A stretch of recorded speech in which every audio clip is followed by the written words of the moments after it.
Hello guys. So in last class we have completed chapter Growing Up Pains. Story of Samir written by R.K. Murthy. So let's see its homework. Question number 1. Which is a sure sign of child molting into an adult? Take the correct alternative. जो भी correct alternative है उसे tick करना है. Which is a sure sign, वो कौन सा एकदम पक्का साइन है of a child moulting into an adult. Moulting होता है कन्वर्ट हो जाना या चेंज हो जाना, उसको किस तरीके से मोल्ट हो रहा है. तो ऐसा कौन सा श्योर साइन है जो ये सिग्निफाई करता है कि जो चाइल्ड है वो एडल्ट में बदल रहा है. सो इस स्टोरी में हमने पढ़ा है कि जो एकन है, पिंपल है, वो एक श्योर साइन दिखाते हैं कि जो चाइल्ड है वो एडल्ट में बदल रहा है. Question number 2. What was the warning written by Sameer on the door of his room? तो समीर ने अपने रूम के डोर पे जो वार्निंग लगा रखी थी वो कौन सी थी? Beware of dogs, do not disturb, knock the door, knock before you enter. So answer is D, knock before you enter. ये जो वार्निंग थी ये समीर ने अपने डोर पे लगा रखी थी कि अंदर आने से पहले नॉक करके आए. How old was Sameer? Sameer was 14 year old. तो ये हमने चैप्टर में देखा है कि समीर था वो 14 साल का था, 14 ईयर ओल्ड था. State whether the statement give below are true और फॉल्स. ट्रू फॉल्स देखने हमें. A common cold is common to all mankind, कि जो एक कोल्ड होती है, कॉमन कोल्ड, सामान्य रूप से जुकाम, सर्दी जुकाम जो होता है, is common to all mankind. वो क्या पूरी मानव जाति के लिए, पूरे मैनकाइंड के लिए, पूरी जो भी ह्यूमन बींग्स हैं उनके लिए एक जैसा ही होता है कॉमन कोल्ड. तो ये ट्रू है एकदम, वो सबके लिए एक जैसा होता है. Sameer does not want privacy, ये फॉल्स है, क्योंकि जो समीर था उसको अपनी प्राइवेसी काफ़ी पसंद थी. उसने अपने रूम के बाहर भी साइन लगा रखा था कि knock before you enter. Amma falls on screams with pain. Amma थी वो गिर जाती थी और वो दर्द से चिल्लाती थी. ये रॉन्ग है. जो समीर था वो स्लिप कर जाता था, फॉल कर जाता था और स्क्रीम करता था. सो ये फॉल्स है. Third number is false. Number 4. Sameer did not talk to his mother for a whole day. Sameer ने पूरे दिन अपनी मदर से बात नहीं की थी. ये एकदम ट्रू है. जब समीर की मदर ने उसे पार्टी में जाने से मना कर दिया था तो समीर ने पूरा दिन अपनी मदर से बात नहीं की थी. A flower takes time to turn into a fruit. एक जो फ्लावर होता है, जो फूल होता है, वो टाइम लेता है फ्रूट बनने में. ये ट्रू है. ये उसकी मदर ने का स्टेटमेंट है इस स्टोरी के अंदर में कि जो एक फ्लावर है उसको टाइम लगता है फ्रूट बनने में. So answer the following question in 20 to 25 words. What was Samir's opinion about change in his voice? Sameer का क्या ओपिनियन था? उसकी जो आवाज़ बदल गई थी, समीर की जो वॉइस में चेंजेस आ गए थे क्योंकि वो टीनेज हो गया था, तो उसका क्या ओपिनियन था इसके बारे में. सो ये हमने चैप्टर के स्टार्टिंग में पढ़ा है.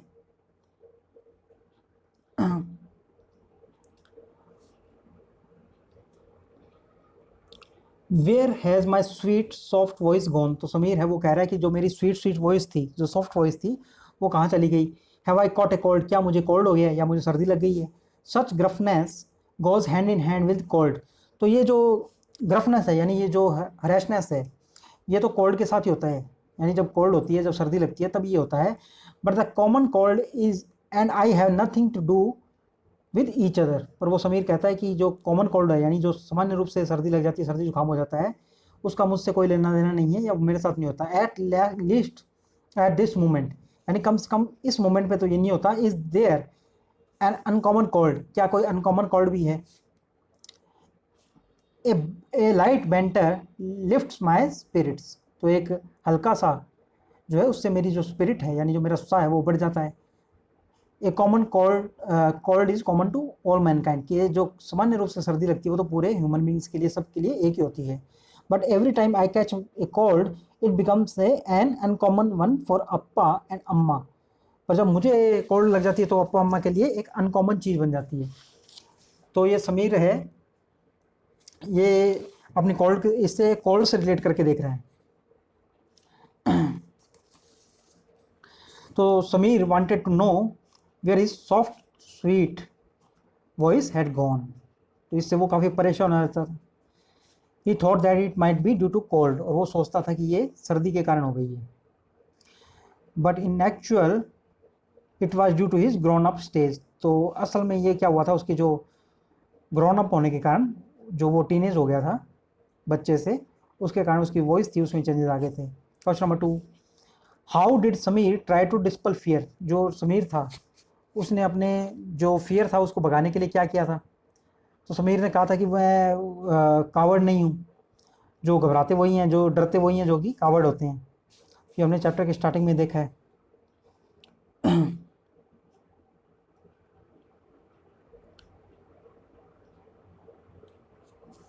I try to dispel the fear, I tell myself, मैं अपने डर को भगाने के लिए मैं क्या कहता हूँ? आई टेल माई सेल्फ, मैं अपने आप से कहता हूँ, only cowards fear, I am no coward, कि ओनली जो कावर्ड्स होते हैं वही डरते हैं, मैं कावर्ड्स नहीं हूँ।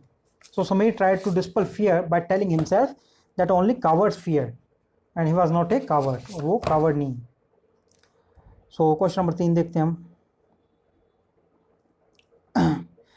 अम्मा falls, question number 3, what did Sameer mother say about his room? तो समीर थी वो समीर की जो मदर थी वो उसके रूम के बारे में क्या कहती थी? समीर की मदर थी वो उसके रूम के बारे में कहती वो एक पिगस्टी है। ये यहाँ पे है कि it is this room a पिगस्टी, कि क्या ये रूम एक जैसे जहाँ पे सुअर रहते हैं, जो वो जगह सुअरों का बाड़ा होता है, या एक जो स्लम है जो गंदगी से भरी हुई जगह हैं। तो समीर की जो मदर थी वो उसके रूम का सर्वे करती थी और वो उसे प्यार से डांटती थी और कहती थी कि is this room or a पिगस्टी। Samir's mother said about his room whether it was a room or a pigsty. Question number 4 देखते हैं हम। Sameer did not talk to his mother for a all day, Sameer ने पूरे दिन number 4, why did Sameer put up a warning on the door, Sameer ने जो दरवाजे पर वार्निंग क्यों लगाई थी? ये स्टार्टिंग में ही देखा है हमने चैप्टर के। समीर ने अपने डोर पे वार्निंग लगा रखी थी, नॉक बिफोर यू एंटर। ये वार्निंग इसने लगाई थी कि उसके रूम में उसकी mother, how I hate her now when she does that. तो जब वो उसके कमरे में बिना वार्निंग के आ जाती थी तो समीर ने अपने जो डोर था, रूम का डोर, उसके ऊपर वार्निंग लगा दी थी। ये देखिए, till the other day I use to feel happy when Amma walks in unannounced, कि जो दूसरे दिन थे तब मैं काफ़ी हैप्पी होता था जब अम्मा मेरे कमरे में बिना अनाउंस किए, यानी बिना कोई परमिशन लिए आ जाती थी, अनअनाउंस्ड, बिना घोषणा किए। सर्वेड द रूम, जब वो मेरे रूम का सर्वे करती थी। जेंटली चिडेड मी, मुझे प्यार से डांटती थी। Is this room a pigsty, is this a room or a पिगस्टी, क्या एक रूम है या पिगस्टी है? तो ये सब जब चीज़ें उसकी मदर करती थी पहले तो वो काफ़ी खुश होता था, उसे कोई प्रॉब्लम नहीं होती थी। पर अब how I hate her now when she does that, पर अब मैं उनसे कितनी नफरत करता हूँ जब वो ऐसा करती हैं। I have put up a warning on the door, मैंने दरवाजे पर इसलिए एक वार्निंग लगा दी है, नॉक बिफोर यू एंटर, कि अब नॉक करके आएँ जब अंदर आएँ। Beneath the above instruction is a warning, और उस वार्निंग के नीचे एक इंस्ट्रक्शन भी है, माई रूम लव इट और हेट इट, कि मेरा कमरा है ये, आप इससे प्यार करें या नफरत करें। पर जो समीर की मदर हैं, Amma see the notice but behave as if it is in Greek और लैटिन, तो अम्मा जो नोटिस है उसे देखती हैं और ऐसा बिहेव करती है जैसे कि ये ग्रीक लैंग्वेज में लिखा गया हो या लैटिन में लिखा हो। She continue to step into my room unminded of my privacy, और वो मेरे रूम में आती रहती हैं मेरी प्राइवेसी को बिल्कुल केयर ना करते हुए।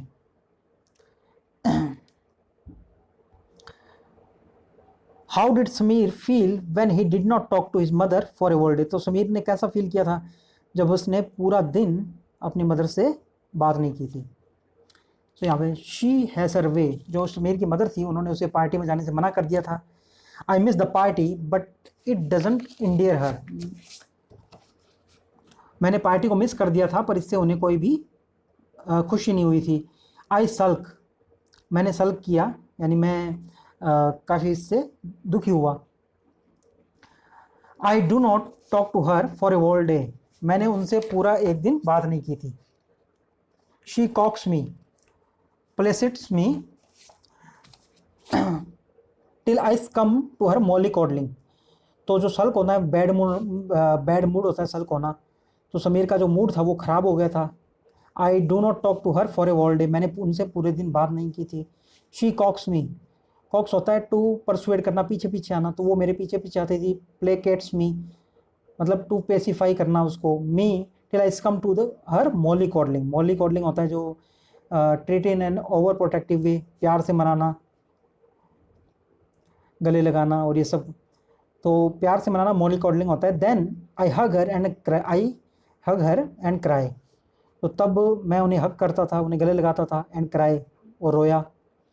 पैट कम्स हर रिमार्क, और मुझे हल्के से थपथपाते हुए यानी स्लैप करते हुए, पैट मीन्स होता है हल्के से किसी को थपथपाना, तो मुझे हल्के से स्लैप करते हुए उनका ये रिमार्क आता था, at 14 a boy must know how to control his emotions, कि 14 ईयर्स की उम्र में एक बच्चे को ये समझना चाहिए अपने इमोशन पे काबू करना, यानी इमोशन को किस तरीके से कंट्रोल किया जाता है। So how did Sameer feel, तो ये समीर को काफ़ी बुरा लगा था, उसका जो मूड था वो ख़राब हो गया था। आई सल्क इसमें कहा गया है। What was the opinion of Sameer mother about freedom, तो समीर की जो मदर थी उनका फ्रीडम के बारे में क्या ओपिनियन था, तो ये चैप्टर में हमें दिया गया है। Freedom never comes in a day, तो जो समीर की मदर हैं उनका ओपिनियन ये था कि freedom never comes in a day, कि जो आज़ादी है वो एक दिन में नहीं मिलती। Freedom will be yours once we feel you are mature enough to handle situations. Freedom will be yours मन, यानी कि जो फ्रीडम है, जो आज़ादी है वो तुम्हारी होगी, वंस वी फील, जब हम फील करेंगे, यू आर मैच्योर इनफ, कि तुम इतने मैच्योर हो गए हो टू हैंडल सिचुएशन को हैंडल करने के लिए। तो समीर की जो मदर थी उन्होंने कहा कि तुम्हें जो फ्रीडम है वो तभी मिलेगी जब हमें ये फील होगा कि तुम सिचुएशन को हैंडल करने के लिए मैच्योर हो गए हो।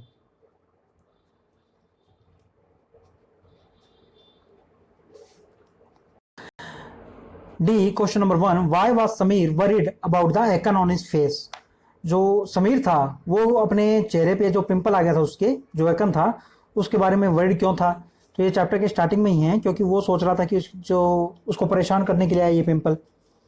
ये स्टार्टिंग में देखिए, life is hard I tell myself, life है वो काफ़ी हार्ड है, मुश्किल है, मैंने अपने आप से कहा। As I stand before the mirror, जब मैं मिरर के सामने खड़ा था, एंड वॉच एकन, जब मैंने इसको देखा, एकन को, पिंपल को, that dreaded scum of a disease, तो ये काफ़ी जो स्कम ऑफ ए डिजीज़ है, यानी काफ़ी गंदी डिजीज़ है, एक फॉर्म का काइंड ऑफ स्कम होता है, जो पानी के ऊपर फॉर्म आ जाता है, किसी के ऊपर एक गंदगी आ जाती है, तो ये कह रहा है कि ये काफ़ी एक ड्रेडेड यानी डरा देने वाली, फियर, जो बहुत ज़्यादा डर लगे जिस चीज़ से।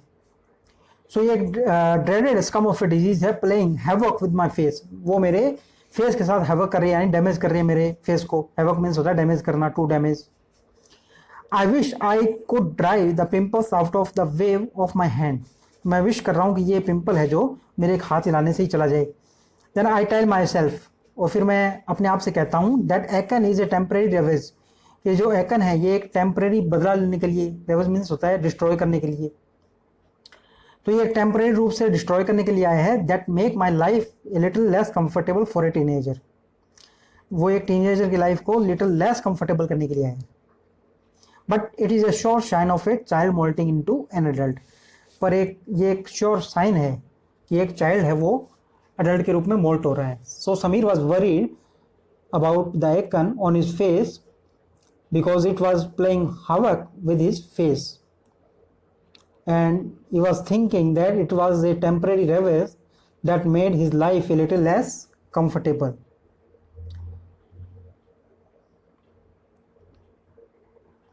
So question number 2 देखते हैं हम, when did Samir's parents grunt and what did they say, तो जो समीर के पेरेंट्स थे वो कब ग्रंट करते थे और वो क्या कहते थे उस वक्त, तो ये हम देख लेते हैं यहाँ पे। When I tease them for being overprotective, तो जब मैं उन्हें ताने मारता था या उन्हें टीज करता था, उन्हें परेशान करता था, for being overprotective होने के लिए, they grunt, तो तब वे ग्रंट करते थे। ग्रंट करना एक लो वॉइस निकालना या गुस्सा करना, हल्का सा डांटना। हाउ वुड यू नो, तुम कैसे जान सकते हो, you are too young to understand our fears, तुम अभी काफ़ी छोटे हो हमारे जो फियर्स हैं, हमारा जो डर है उसे समझने के लिए। Our only child the apple of our eyes, हमारा इकलौता बेटा, हमारी आंखों का तारा। तो जो समीर के पेरेंट्स थे वो जब समीर उनसे कहता था कि ओवर प्रोटेक्टिव हो आप, तो वो ग्रंट करते थे। So when Samir teased his parents by saying that they were overprotective, they grunted. They said that he was too young to understand their fears and he was the apple of their eyes. Question number 3. How did Samir's mother react when he fell and slipped? तो समीर की जो mother थी वो किस तरीके से react करती थी जब समीर नीचे गिर जाता था? तो ये देखिए आप यहाँ पे,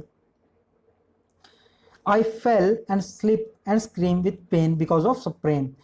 तो मैं स्लिप कर जाता था, मैं चिल्लाता था दर्द से, with pain because of A sprain, क्योंकि वो पाँव मुड़ जाता, स्प्रेन होता है कोई ट्विस्ट हो जाना या कोई चीज़ मुड़ जाना, पाँव में मोच आ जाना जैसे, बिकॉज ऑफ स्प्रेन। तो मैं ट्विस्ट के कारण चिल्लाता था दर्द से। अम्मा इज़ ऑल काइंडनेस, जो अम्मा थी वो काफ़ी दया से भरी हुई थी, यानी काइंड थी।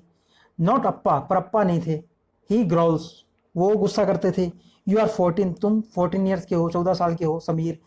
It is time you learn how to bear pain. तो इसके जो पिता थे समीर के पिता कहते थे कि ये अब टाइम है, इट्स टाइम कि तुम दर्द को सहना सीखो। You learn how to bear pain with stoic courage, एक अनइमोशनल पर्सन की तरह स्टोइक करेज लेके।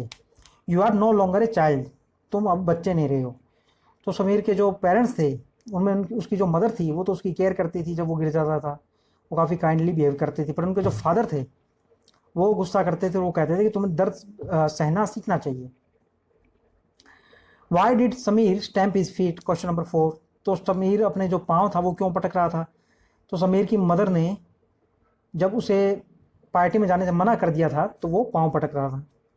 तो ये देखिए आप, रिमेंबर समीर की जो मदर हैं,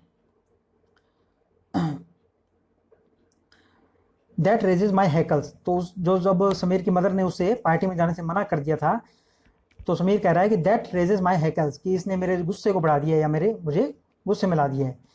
आई स्टैम्प माई फीट, मैं अपने पाँव पटकने लगा। शाउट एट, मैं चिल्लाया उनके ऊपर। आई एम ओल्ड इनफ अम्मा, और मैंने कहा कि आई एम ओल्ड इनफ, मैं काफ़ी बड़ा हो गया हूँ। Old enough to be my own, मैं इतना बड़ा हो गया हूँ कि अपने जो निर्णय हैं वो अपने आप कर सकूँ, कि मैं अपनी चीज़ें अपने आप कर सकूँ। I will not allow myself to be treated like a kid, मैं किसी को भी अलाउ नहीं करूँगा कि वो मुझे बच्चे की तरह ट्रीट करें। तो जब समीर की मदर ने उसे पार्टी में जाने से मना कर दिया था तो वो अपने पाँव पटकने लगा था। Sameer stamped his feet because he wanted to go to a party at Vishal's house and stay out till all his friends left, but his mother did not allow him to do so. तो समीर की जो mother थी उन्होंने उसे party में जाने के लिए अलाउ नहीं किया था। Question number 5, what do you think about freedom in teenage? आप टीनेज में जो फ्रीडम है उसके बारे में क्या सोचते हैं? सो एट योर एज, समीर की जो मदर हैं वो समीर से कहती है कि at your age you need to be kept on the leash. Leash means होता है लगाम, जो घोड़े के ऊपर लगाम होती है या बंधन होते हैं, जो भी कोई बेड़ियों में, बंधन में या बांध के रखना। At your age you need to be kept on the leash, कि तुम्हारी एज में तुम पर लगाम लगाना जरूरी है। You need to be kept on the leash. It is for your good Sameer, ये तुम्हारे अच्छे के लिए है Sameer. We shall take the leash off once you are capable of knowing what is right and what is wrong.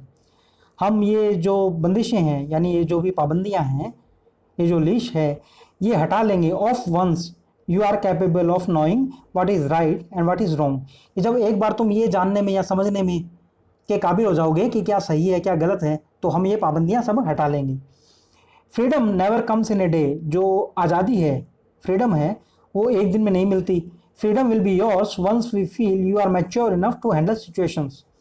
जो freedom है, जो आज़ादी है, वो तुम्हारी होगी जब हम फील करेंगे कि तुम इतने मैच्योर हो गए हो, mature enough to handle situation, कि तुम सिचुएशन को हैंडल कर सकते हो।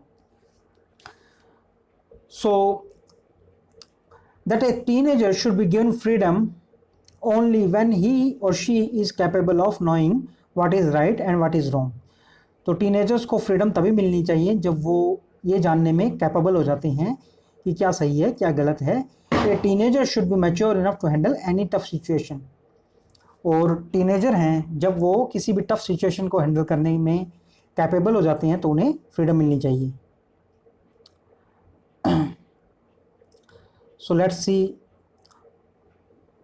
Party question number 1, why were Sameer parent over protective, जो समीर के पेरेंट्स थे वो उसका ज़्यादा ख्याल क्यों रखते थे, ओवर प्रोटेक्टिव क्यों थे वो? क्योंकि जो समीर था वो अपने पेरेंट्स का इकलौता लड़का था, इकलौता बेटा था उनका। तो वो कहते थे कि he was apple of his eyes, कि वो उनकी आंखों का तारा है। Sameer parents was overprotective because first he was the only son of his parents, क्योंकि वो अपने पेरेंट्स का इकलौता लड़का था। So he was the apple of their eyes, वो उनकी आंखों का तारा था।